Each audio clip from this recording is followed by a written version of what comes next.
الناس اللي كانت بتسأل على سكوب 2030 وصل بفضل الله رب العالمين، الجهاز موجود. اعمل لك كده شرح بسيط عليه عشان خاطر في مفاجاه من الشهر الرحمن الفيديو القادم. معايا اهم حاجه لايك وشير.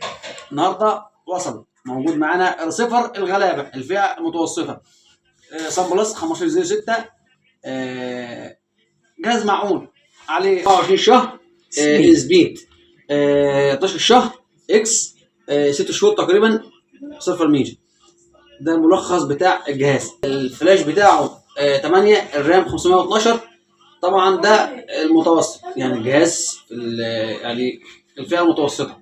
طيب لو جينا بقى نعمل لك مقارنه ما بينه وما بين العملاق، طبعا مفيش مقارنه خالص. على سنتين نوفا عندنا سيرفر الفور ايفر، بالتالي مفيش مقارنه خالص. انتظروا الشرح من الفيديو القادم بقى، هعمل لك كده تركايه ما بين الاثنين واقول لك التفصيله كلها بالظبط، لان في ناس كتيره في التلات بتقول لي سكوب انضف من ليفل جي 5. ده طبعا مستحيل اطلاقا. فرق ما بين الشرق والغرب خالص ما بين الاثنين.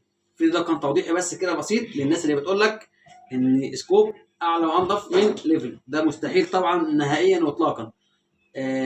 ليفل جي اكس، جي 5 سكوب صن بلس. تمام. هنا سنتين نوفا، هنا مفيش نوفا خالص. هنا سنه فور ايفر، هنا مفيش فور ايفر خالص. فانت بالعقل كده واعرف الدنيا ماشيه ازاي. لو عجبك الفيديو لايك وشير وصلى على